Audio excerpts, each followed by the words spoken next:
다시 반복해서 하시면 됩니다. 구강내 넣으시고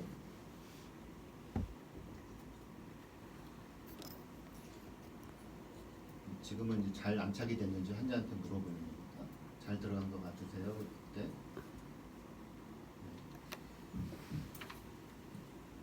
네, 좌우로 이렇게 하죠.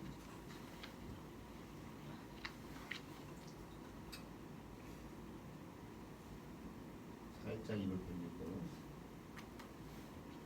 위아래 입술에 침을 바르고요.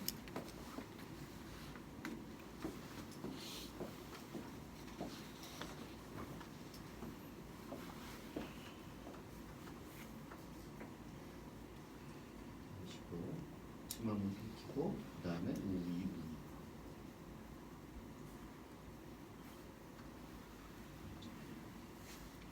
이제 구강내에 트레이를 넣고는 더 이상 손을 댈 필요가 없습니다. 환자한테 그냥 유도만 하면 환자가 따라하고 굳으면 빼고 이제 그거죠.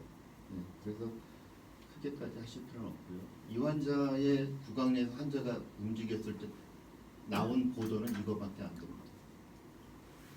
그러니까 우리가 지금 만들고 있는 덴처 자체가 사실은 조금 오버 익스텐전 되어 있는 그런 경우가 많이 있습니다. 그래서 이 환자는 이 상태의 보도가 나온 거죠. 그래서 이런 식으로 해서 뜨게 되면 이 임프레션 자체도 굉장히 부담 없이 뜰 수가 있겠죠. 뭐 어쨌든 간에 다음에 이제 덴처 제작을 이제 맡겼을 때 치아 배열을 해놨을 때 이제 상태를 보게 됩니다. 그래서 교합 상태를 이제 보게 되겠죠. 물론 짝짝이로 쓰시거나 교합기를 쓰시거나 뭐 상관없습니다. 왜냐하면 수수 가이드를 만들어 주는 거기 때문에요. 일단은 위쪽 그 덴처를 보시고 이제 대칭성에 대해서 한번 확인을 해보시고요.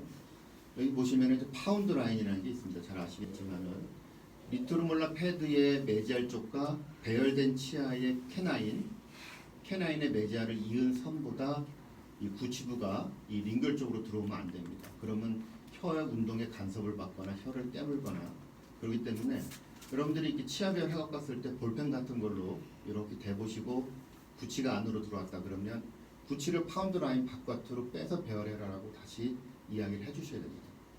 이게 이 파운드 라인이 덴처뿐만 아니라 임플란트 심으실 때도요. 이 파운드 라인 최종 보철물이 파운드 라인을 넘어오지 않게끔 임플란트를 식립하시는 게 그게 하나의 그 가이드라인이 됩니다. 그래서 굉장히 중요하게 보고 있고요. 그 다음에 무착 치조제 정상의 센트럴 그루브와 이 기능 교두가 위치돼야 됩니다. 그래야지 벗겨지지 않죠. 그러면 뭐 교합점 확인하시는 거는 마찬가지고요. 이제는 이게 문제입니다. 교합. 물론 이제 뭐 풀리 밸런스드 어프루전 좋죠. 근데 임상적으로 과연 이게 정확하게 나올 수 있느냐 하는 부분이 좀 이제 의구심이 듭니다. 그래서 지금은 이 개념이 좀 바뀌었습니다. 그래서 세미 밸런스드 어프루전으로 바뀌었습니다. 그래서 센트릭 릴레이션, 센트릭 어프루전 하셨습니다. 이 상태에서 구치부는 다 닫고요. 상하악 육전치는 닫지 않게 합니다. 그리고 편축 운동을 시켰을 때요. 작업 측에서는 2점, 비작업 측에서는 1점 정도로 스탑을 시킵니다. 대신에 캐나인 가이던스는 시키지 않습니다. 이거를 한번 실제로 보시면요. 이 배열된 상태인데요. 하악을 이렇게 움직입니다. 이렇게 움직이면 여기가 워킹 사이드가 되거든요. 워킹 사이드에 캐나인 가이던스가 되지 않고 소구치 부위에서 가이던스가 되고요. 넌워킹 사이드에서는 지금 떠 있습니다. 근데 넌워킹 사이드의 링글 쪽에 보시면 상하 기능교도, 하악 기능교도가 밸런싱 스탑을 이루는 걸 볼 수가 있습니다. 그래서 이렇게 움직였을 때 덴처가 움직이지 않게끔 형성이 됩니다. 역시 반대로 움직였을 때 워킹 사이드에서는 가이던스가 되고 넌워킹은 가이드가 안 되죠. 대신에 안쪽에서 보면 상하악의 기능교도 내사면에서 이렇게 밸런싱 스탑을 이루는 걸 볼 수 있습니다. 그리고 전방 운동을 시키게 되면요. 엣지 또 엣지 위치로 가면 구치부에서 이렇게 양쪽 스탑이 일어나게 됩니다. 그래서 3점 접촉이 일어나서 덴처가 안정을 잡을 수가 있죠. 자, 이런 질문을 합니다. 이렇게 말씀드립니다. 음식이 개재되면, 음식이 들어가면 이게 안 일어나지 않느냐? 예, 맞습니다. 음식이 들어가면 안 일어나겠죠. 환자가 하루에 음식 저작을 위해서 쓰는 상하악의 접촉 시간은요 7분 정도밖에 안 됩니다. 그럼 뭐가 문제냐? 환자의 악습관입니다. 계속 앞으로 갈거나 계속 옆으로 갈거나, 이거를 시간을 조사해 보니까 하루에 평균 4시간 이상입니다. 그래서 씹는 거가 크게 문제되는 게 아니라 사실은 기능운동, 비이상적인 운동에 대해서 알베올라 리치 흡수가 굉장히 빨리 일어나는 경우입니다. 전방 운동도 마찬가지죠. 그래서 이렇게 구치부가 뜨게 되면 덴처가 자꾸 뒤집어지는 증상이 나타나게 됩니다. 그렇게 하다 보면 이렇게 하면 상하과 하악의 오버젯 오버바이트의 공간이 형성이 되겠죠. 자, 또 델리버리 할 때 또 문제가 있습니다. 우리가 올드 덴처를 끼고 있다가 새 덴처를 델리버리 할 때 그냥 바로 체어에 앉으신 다음에 틀니 빼세요. 그리고 새 틀니를 바로 놓죠. 근데 올드 덴처를 끼고 있을 때는 거기에 맞춰서 뮤커스나 이런 구강 조직이 맞춰져 있다가 새 틀니를 넣게 되면요, 그 위치가 예전 위치로 되어 있기 때문에 안 눌리는 부위인데 눌릴 수가 있고 눌리는 부위인데도 안 눌리는 나타날 수가 있습니다. 그래서 덴처 내부에 뭐 돌기나 날카로운 게 없다 그러면은 그냥 구강 내에 넣으시고요, 커튼을 물려서 대기실에서 한 5에서 10분 정도 앉으셨다가 들어와서 덴처 조정을 하시는 게 사실은 제일 좋습니다. 바로 하지 않으시고요. 그리고 나서 이제 적합도를 확인을 하시면 되겠죠. 그래서 적합 어느 정도 조정을 하셨으면 이 반대편 6번에서 이 핀셋이나 골반시 같은 걸 눌렀을 때 반대편이 안 떠야 됩니다. 반대편이 뜬다 그러면은 조정을 좀 더 하셔야 되겠죠. 네, 구강 내에서 확인도 물론 해야 됩니다. 그래서 전방으로 물었을 때 후방 부위에서 스탑이 되는지, 측방 운동할 때 또 스탑이 되는지 그걸 보는 거죠. 여태까지 덴처 제작, 교합에 대해서 쭉 말씀드렸습니다. 왜 그랬냐면 바로 이것 때문에 그렇습니다. 제 환자는 아니시고요. 불편한 게 있으셔서 들리시는 환자인데요. 교합이 불안정하게 들리는 겁니다. 상하계 오버덴처, 상하계 4개의 오버 임플란트를 심어서 후방에 로케이트 2개, 전방에 자석 2개를 심으신 분이에요. 임플란트 4개. 하악은 캐나인용한 알피드입니다.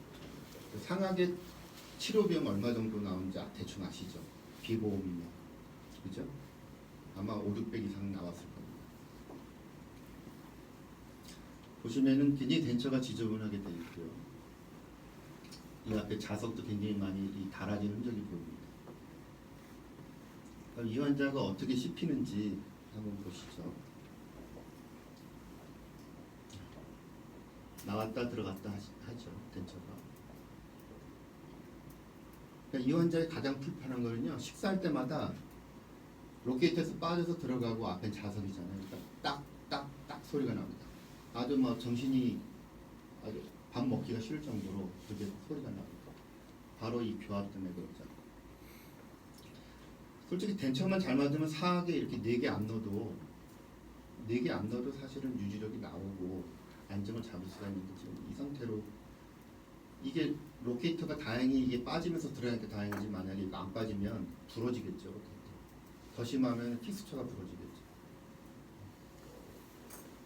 다음 환자입니다.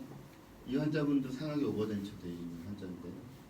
하악은 그냥 브릿지 형태로 돼서 고정성에 가깝고요. 위에 루트를 남겨놓고 거기다 자석, 그 다음에 임플란트에 자석이 되어 있는 그런 환자입니다. 이 환자가 어떻게 씹히는지 한번 보도록 하겠습니다. 바라보세요. 소리가 안 나요. 앞쪽으로 바라보세요. 옆쪽으로 바라보세요. 덴처가 왜 깨졌는지 예상하시고 있을 수가 있잖아요. 그죠? 네, 됐습니다. 치아가 왜 깨졌는지 예상이 되시죠? 루트, 버티컬 프랙처 일어났고요. 이쪽에 알베올라가 좀 녹아있는 상태입니다. 그 교합이 안정적으로 부여된 경우는 뭐냐? 이 환자도 상하게 루트를 이용한 자석과 임플란트, 하하게 로케이터 2개를 해서 했던 경우입니다. 이게 이제 아까 말씀드린 그 폐구 인상법으로 해서 떴던 그런 덴처가 됩니다.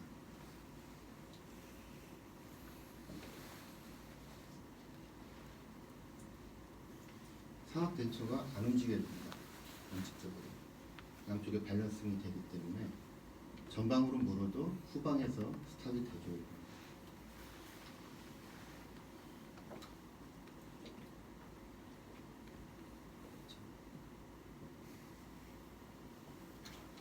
이 환자분은 다른 데서 이 로케이터 2개 있다가 하나가 빠지셔가지고 제가 임플란트 하나 심고 아래 RPD 되어 있는 거 치아 빼고 이제 로케이터 타입으로 다 2개를 했습니다.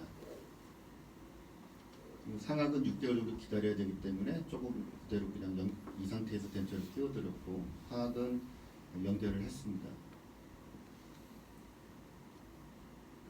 보시면은 편적성 반대 교합이 있는 환자죠.